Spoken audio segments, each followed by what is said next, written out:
From Australia, this is the Wireless Institute of Australia with the weekly news service. This broadcast is in text, audio and video and is accessed on WIA.org.au. Hello there, I'm Graham, VK4 Baker. This is the national news from the WIA for week commencing August 29, 2021. And if you notice something a little different about my voice this week, we're actually using a 1950s crystal microphone manufactured by Zephyr in Melbourne.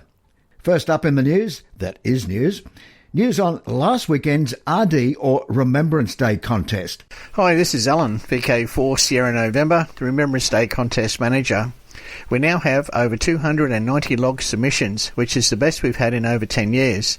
So if you haven't done so yet, please upload your log to vklogchecker.com or email it to me at rdlogs@wia.org.au. Log submission ends today at 0300 Zulu, which is 1 p.m. Eastern Standard Time. Due to a server issue out of our control, you may not get a response on your upload, but rest assured your log has been accepted, unless you get an error that one of the log lines is incorrect. If not sure, please email it to me. Best 73s and good luck in the contest. Thanks, Alan. Of course, the RD contest is where we recall, remember and pause to reflect on the duty and the sacrifice paid by our men and women in not only World War II, but all conflicts. This year, special thoughts to those men and women of the ADF serving in Afghanistan, particularly those of Task Force 633, tasked with transforming our ADF's main operating base in the Middle East into a facility catering for up to 400 evacuees at a time. Well done, those men and women. Speaking militarily, this next story, too late for last week's national news, but we did attempt to have the powers that be post it to WIA front page news, but maybe like the RD server, that also fell over. So forgive me if you have read this on a myriad of overseas ham radio websites by now, but just in case, here we go again.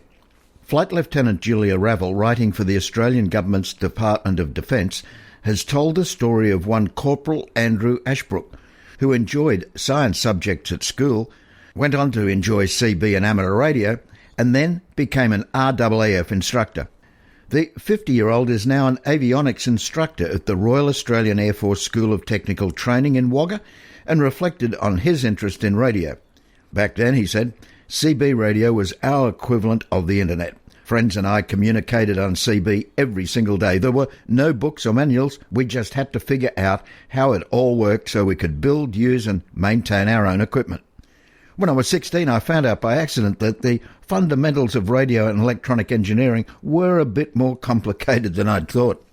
We were living in a hilly area, and I built a 45-foot antenna, put 150 watts of power through it so I could be heard. I ended up wiping the signal from TV sets for 35 kilometres and sending the signal all the way to the west coast of the USA. This was how I learned about filtering, harmonics and single sideband. As an avionics instructor at RAAF STT, he put his innovative mind to work using computer-assisted design and 3D printing.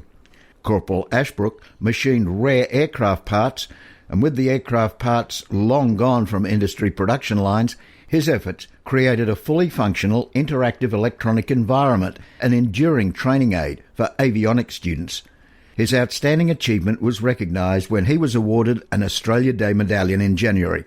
After gaining his training and assessment certificate 4 late last year, Corporal Ashbrook went back to working with his hands in the hangar, imparting his passion for electronics and experience in fault-finding components to trainee avionics technicians. And that story was from news.defence.gov.au. And now, a blatant plug. The WIA's publication, Wireless Men and Women at War, is available from the WIA bookshop. And, yes, if you wondered what I looked like back in '66, check out pages 145 to 147. I'm Graham, VK4BB. Now, WIA Secretary, VK8ZZ, Peter Clee. Good morning, Graham, and good morning, listeners. The International Amateur Radio Union is the worldwide federation of national amateur radio organisations. The membership of the IARU consists of more than 160 member societies in as many countries and separate territories. It is the peak body for amateur radio in the world. The membership of the IARU consists of its member societies who have been voted into membership by the already existing member societies. There can be only one member society in each country or separate territory. The Wireless Institute of Australia is recognised as the peak body for amateur radio in Australia. The IARU is recognised by the United Nations as a non-government organisation by virtue of its consultative status with other United Nations bodies such as the International Telecommunications Union. The IARU has worked with the ITU for nearly a century and is a sector member of the radio communications sector. The International Amateur Radio Union has been the worldwide voice of radio amateurs, securing and safeguarding the amateur radio spectrum since 1925. The three IARU regions are organised to broadly mirror the structure of the ITU and its related regional telecommunications organisations.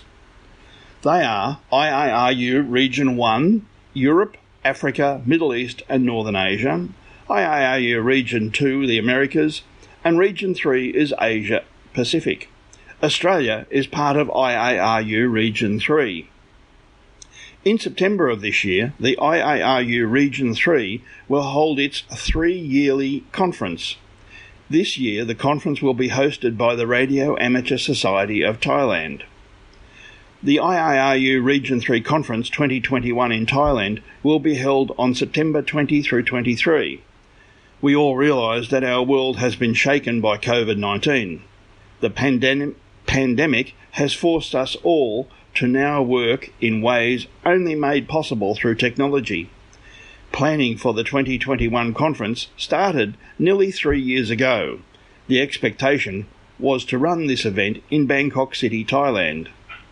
The COVID-19 pandemic has prevented us from attending a conference on site, and the hosts are excited about the opportunities of holding an innovative virtual conference.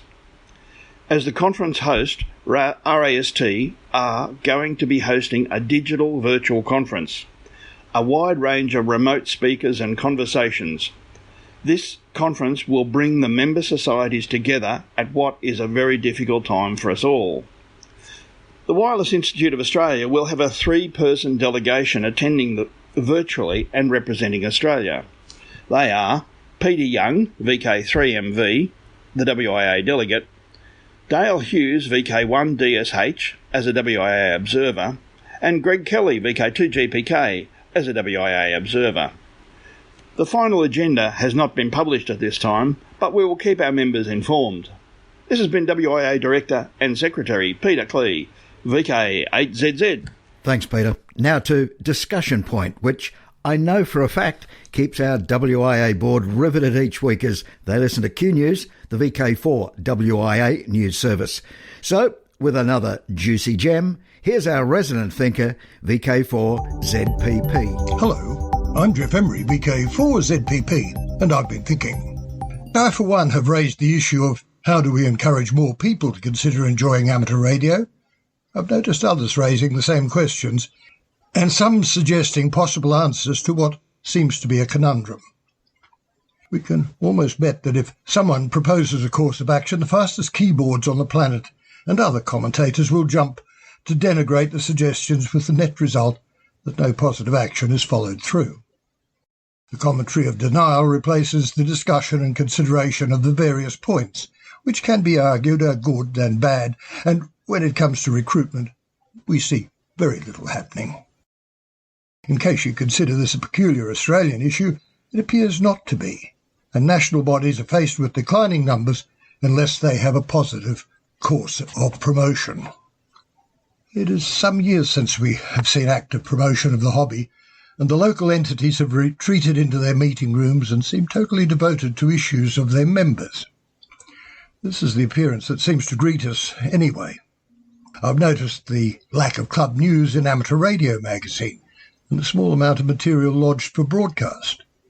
We can probably find our way to social media pages and websites, but even the updating via the Memnet service of the WIA is seemingly random or accidental in its frequency of delivery. What I'm driving at is this. Is this a malaise, a lack of confidence in the whole body of amateur radio? Or is it the she'll be all right, mate model of letting things fall into total disrepair? Surely with many people forced into home for extended periods and a good working internet, there is the means for people to discuss and debate and reconcile the truth from fiction and start getting amateur radio growing again. I'm Jeff Emery, and that's what I think. How about you? This is the home service of the Wireless Institute of Australia through VK1WIA. Now, international news with Jason, VK2LAW. Yes, it certainly is international news, and yes, definitely, I'm Jason, VK2LAW.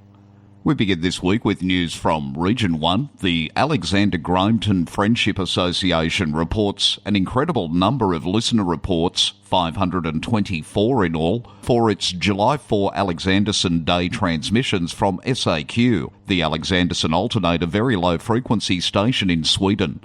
SAQ transmits on 17.2 kHz. The first transmission was initiated at 0830 UTC with the start-up and tuning of the Alexanderson alternator. The message was sent out half an hour later, and the transmission event was live-streamed via YouTube. Amateur station, Sierra Kilo 6 Sierra Alpha Quebec, which operates from the SAQ site, was on the air for Alexanderson Day. HF conditions were not optimal, but the radio amateurs reached 169 QSOs with 21 countries, mostly in Europe and a few from the US. South Atlantic Ocean. The antenna of Delta Papa Zero Golf Victor November in Antarctica for the QO100 geostationary satellite amateur radio transponder is completely destroyed. AMSAT DL in a press release say a severe winter storm hit Atka Bay, Antarctica at Noumea Station 3 about 20 kilometres away. Wind speeds of around 176 kilometres an hour were recorded. The strongest gust was 207 kilometres an hour. Unfortunately, the satellite antenna for the geostationary QO100 amateur radio satellite was completely destroyed despite the weatherproof radome. So no school contacts with DP0GVN can take place until further notice. Now over 4,000 ham radio repeaters in Germany. The German Society, DARC, reports the online map of German repeaters now contains over 4,000 entries. Yes, the repeater map recently cracked the threshold of 4,000 entries. One wonders why in such a relatively small country so many repeaters are needed, or even used. Putting this into numbers we here in VK can understand, Germany has a land size of just over 350,000 square kilometres, and Australia a whopping 7.692 million square kilometres. So that would be like VK having some 840,000 repeaters. In news from Region 2, Radio Ham constructs 40-foot rocket for daughter. The Bemidji Pioneer reports radio amateur Robin Bayer, Kilo Golf Zero Oscar Charlie, constructed a 40-foot rocket as a send-off gift for his daughter as she blasts off to uni.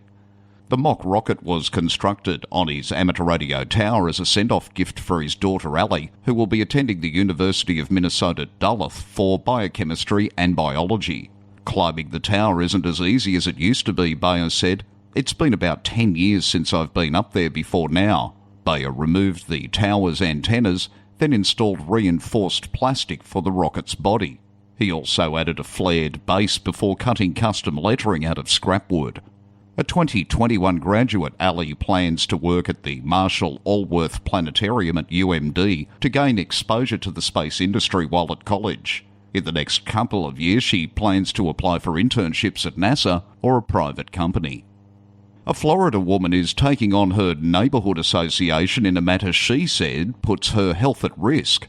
According to WFTV Channel 9, the woman, a type 1 diabetic and a consultant, determined that her neighbour's ham radio might have interfered with the doses of insulin being pushed out from her pump.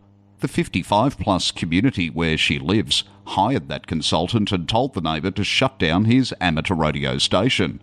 WFTV investigates learned that her complaint went all the way to the state level. wanting the Florida Commission on Human Relations to make a determination whether the community's board and management is doing enough to protect her and others with medical devices. She has been in the back and forth with the Communities Association for more than a year after noticing the insulin pump she uses to manage her type 1 diabetes was suddenly giving the wrong amount of the medicine that keeps her alive. So I switched pumps, bought another one, switched reservoirs, threw insulin away, did everything I knew of to troubleshoot, she said. After doing some research, she suspected the problem might be a few doors down in equipment that is now unplugged and collecting dust. For WIA National News, in Sydney, I'm Jason, VK2LAW. Now, operational news with Felix, VK4FUQ. Yes, this is Ham Radio Operational News, the Contact Sport, and yes, this is Felix. 41st Alara Contest. Combined phone and CW run over 24 hours starting on Saturday 28th August at 0600 hours UTC, finishing Sunday 29th August at 0559 hours UTC. So that's this weekend. CW Ops next weekend, September 4. This CW contest has 3 sessions. 000 hours to 0359 Zulu, 1200 hours to 1559 hours Zulu, 2000 hours to 2359 hours Zulu. Each session is separately logged, checked and awarded. 3 separate contests. The exchange is QSO number plus your given name and on the HF contest bands using high, low or QRP. More details are in the text edition of this WIA National News. Oceania Contest. Voice from 0800 hours UTC Saturday October 2 to 0800 hours UTC Sunday October 3. CW from 0800 hours UTC Saturday October 9 to 0800 hours UTC Sunday October 10. Spring VHF UHF Field Days, November 27-28. December 4 and 5, 160 metres worldwide. December 11-12, 10 metres worldwide. DX window. Uganda, 5X.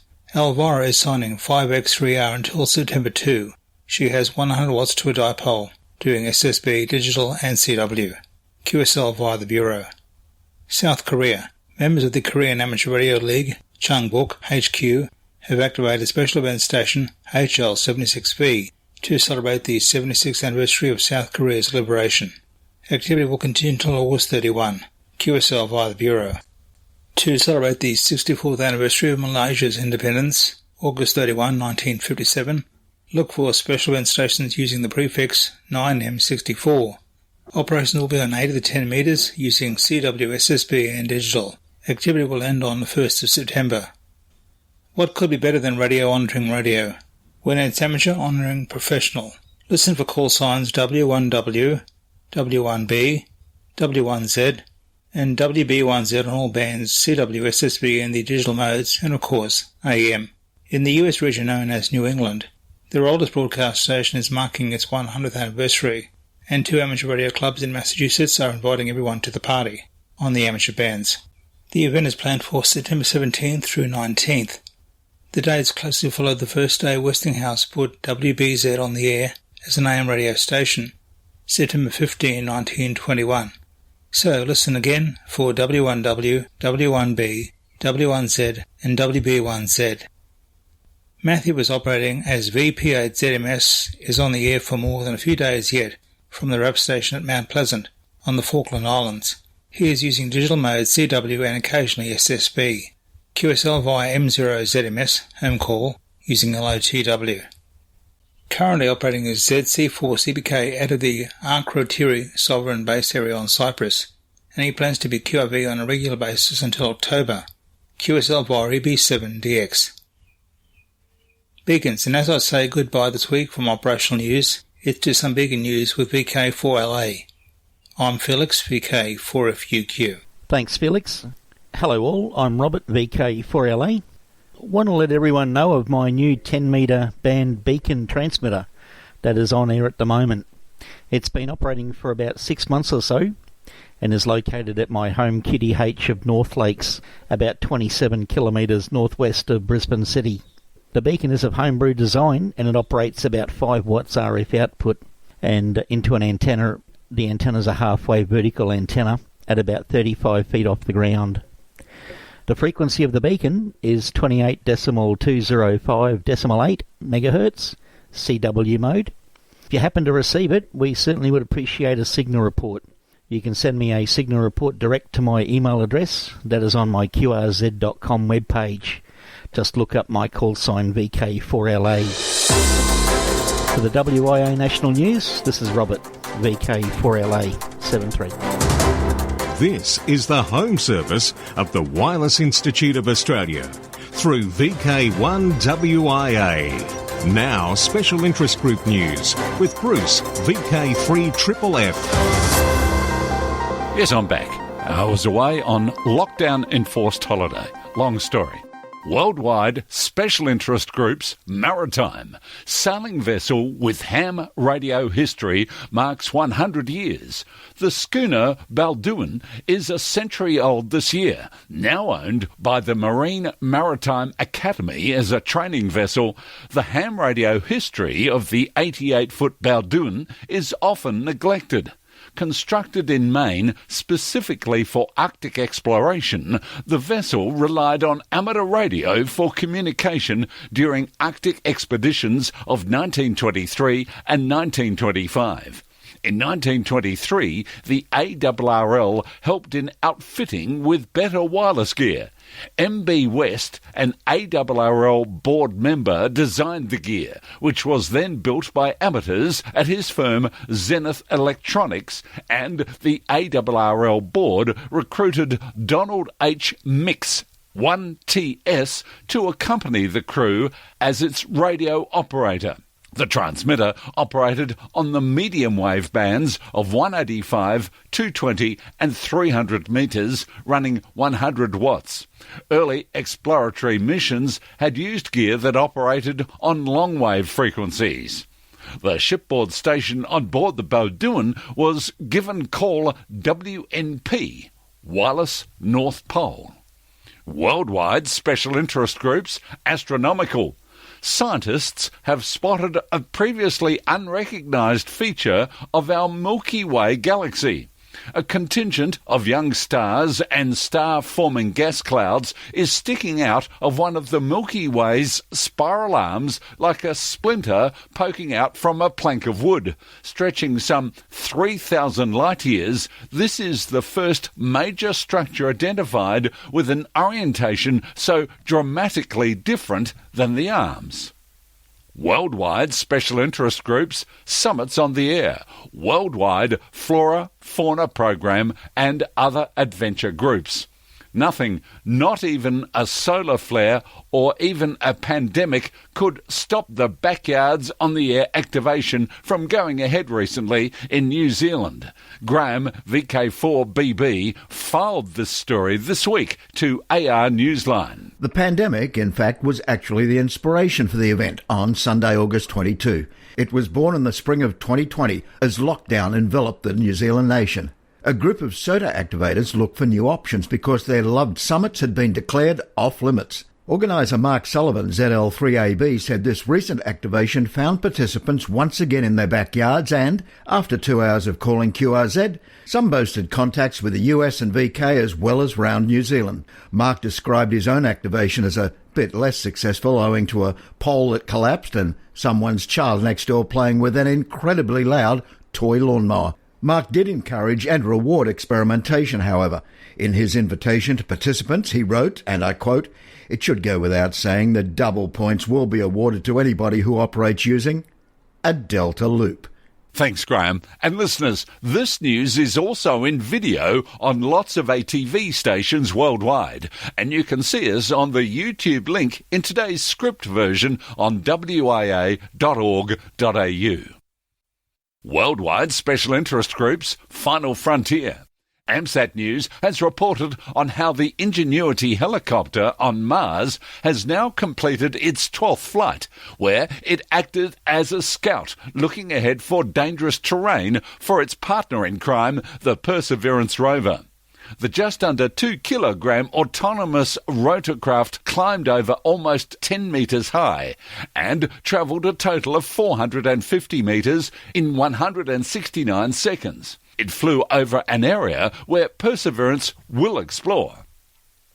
Worldwide Special Interest Groups, IOTA, NA037. Fred, KL7 FBI from Shemya Island, is being called back there on an emergency to fill in following the passing of one of their technicians. Fred will travel to Shemya September 8th and is expected to remain there for 2 full months. He will use KL7 FBI and operate 40 and 20 metres single sideband, QSL via KB4 DMQ. Again, one of the reasons we seldom give publicity to many de-expeditions is this note we have in regard to OC194. Yes, it's cancelled, postponed. A group of mainly VK2 ops were planning activity as VK2FM from the Keeper's Cottage on South Solitary Island, ILLW AU0054, during the International Lighthouse Lightship Days, but cancelled their South Solitary Island event due to, wait for it, lockdown. They state it will be happening in August 2022, if all goes well. Worldwide Special Interest Groups, Radio Scouting. Quickly, here it's congratulations to 5 scouts, Ava, Seb, Alex, Rowan and Jack, who recently undertook their foundation licence assessments organised by VLK7's REAST at the Huonville Scout Hall, and all 5 passed. The Scout Communication Club in Pila, Poland, has obtained special call SP0PILKON to mark the Pilski Convention of Games and Fantasy this weekend, August 27th to 29th. After a 1-year break, the convention for fans of fantasy, comics, books, series and electronic board games will be taking place at the University in Pila on the site of the former military airport. I'm Bruce, VK3FFF from sunny Bendigo. Rewind. And we rewind back to 1949 today as Victor Herflich holds a press conference to introduce the Man from Mars radio hat. Victor knew a picture would tell the story, so he had several teenagers modelling the radio hats for the reporters and photographers, and soon pictures and news stories appeared in newspapers coast to coast across the United States of America. Although the radio hat had a futuristic appearance at the time, this was in fact due to technical limitations. While the transistor had been invented in 1947, it was still experimental and not widely available. The hat's radio relied on valve or vacuum tube technology, and Victor made the tubes a prominent feature, as well as the loop aerial. The tuning knob was set between the 2 valves and the battery was carried in the user's pocket. Not surprisingly, the massive publicity did not lead to lasting sales. Advertisements for the radio hat stopped in early 1950. Its failure was primarily due to technical limitations. It had only 2 valves, its loop antenna was directional, and the signal could be lost as the user turned his or her head. The radio hat, weird and wonderful from radio's past. I should give you the heads up, pardon the pun, but head on over to view a range of this headgear in the video edition of this, the WIA National News Service. It's on Bevan, VK5BD's YouTube channel each week, and easily sourced from both the link at the top of each edition and at the top of the wia.org.au weekly news page. My time is up. With Rewind, I'm John Knox, VK4FJRK. And with that, we reach the end of WIA and the National News Service for another week. 2021 Social Scene. In VK4, the Gladstone Fun Day, September 11, 10 a.m. In VK5, the Australian Fox Hunting Championship and the SERG Convention, cancelled for 2021. VK4, Cardwell Gathering, October 1 to 4 at the Beachcomber Motel and Tourist Park. VK4 again, Sunfest Field Day, Monday, October 4 at the Nambour Showgrounds. VK6, Perth Tech, October 23, and hopefully VK3, Rosebud Radio Fest, organised by Spark, 9:30am, November 14, COVID permitting. Till next we meet, I'm Graham, VK4BB. Stay safe out there, mask up, see you next week. From Australia, this has been the Wireless Institute of Australia with the weekly news service. This broadcast is in text, audio and video and is accessed on wia.org.au.